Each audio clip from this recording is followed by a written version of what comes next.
you'll notice the campaign contribution at the bottom for $4,700.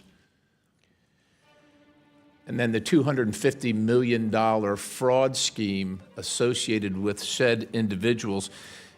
Listen, ladies and gentlemen, it's not me calling out one community or another, one individual, representative or another. It's fraud.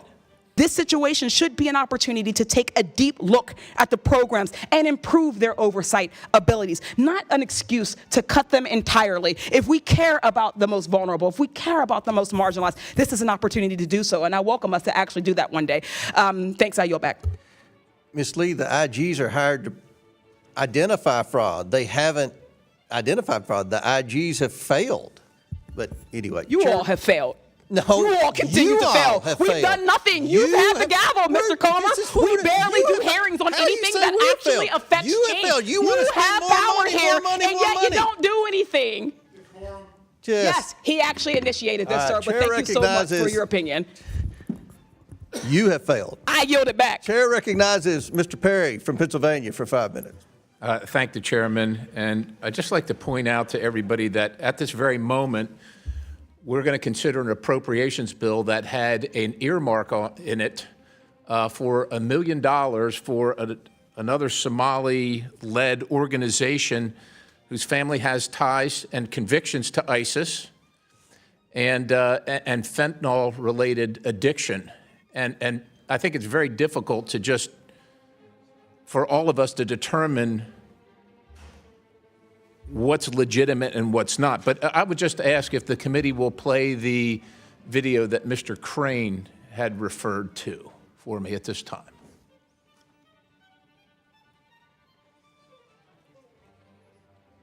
We get the sound turned up. You can see the subtitles there.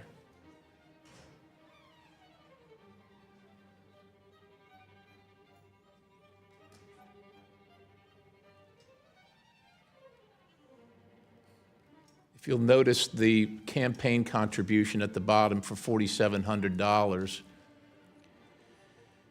and then the $250 million fraud scheme associated with said individuals. Listen, ladies and gentlemen, it's not me calling out one community or another, one individual, representative or another. It's fraud. Representative Robbins, Hudson, and Rarick, thanks for your service. I know it's difficult, and you're operating in difficult circumstances where it doesn't sound like you got a lot of support. And I imagine that as Ms. Robbins, Representative Robbins, you're the chair of the Oversight Policy Committee. Is that right? Yes, sir. Yeah, I imagine at the state level you don't quite have the resources you need to track down all this stuff. This federal jury found that Feeding Our Future mastermind and co-defendant, and also the contributor to one of your representatives from your state, one of our colleagues here, $4,700 for a $250 million pandemic fraud scheme.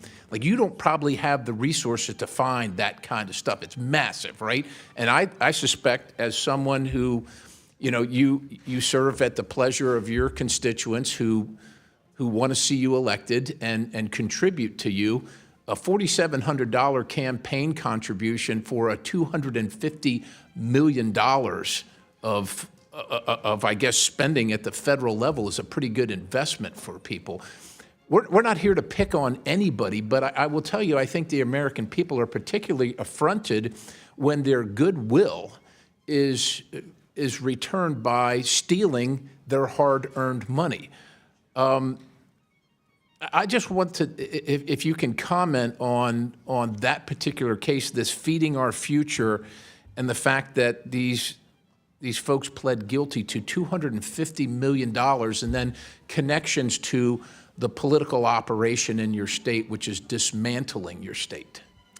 Thank you, sir. Yes, so this is the big problem. There's a network of people who have been politically supporting the Democrats, who have also been contributing to them, and who have been involved in multiple schemes.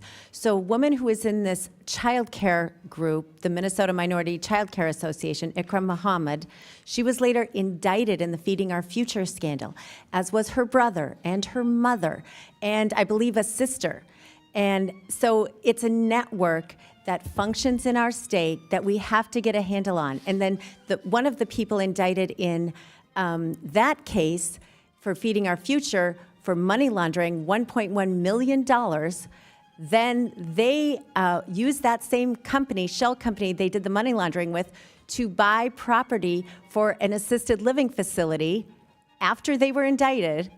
And then his wife has a company getting millions of dollars from the state to provide services to the assisted living facility bought by his shell company he's already been indicted for. They do not shut off the spigot. So that's the problem. This is completely outrageous, obviously. I'm not an attorney. Are any one of you three attorneys? Are you? So, Yes, sir. You said, Representative Robbins, that you informed the governor of these things. That's what you said, right? That's your testimony here today. Yes, sir. I did a hearing on it, and I brought charts and laid out the roadmap.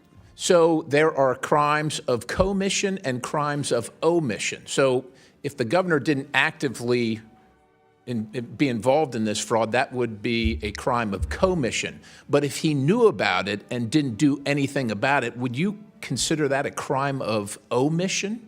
Yes, sir. And what should be done about crimes of omission regarding taxpayer funds? So they should be prosecuted. And as you said, we don't have a lot of resources on our committee. As legislators, we don't have access to bank records, health records, the state payment system. So when we get credible allegations of fraud, we bring it to the U.S. Attorney and the Office of Legislative Auditor, because they can get access to those records and then bring the prosecutions criminally. Thank you, Chair. I yield.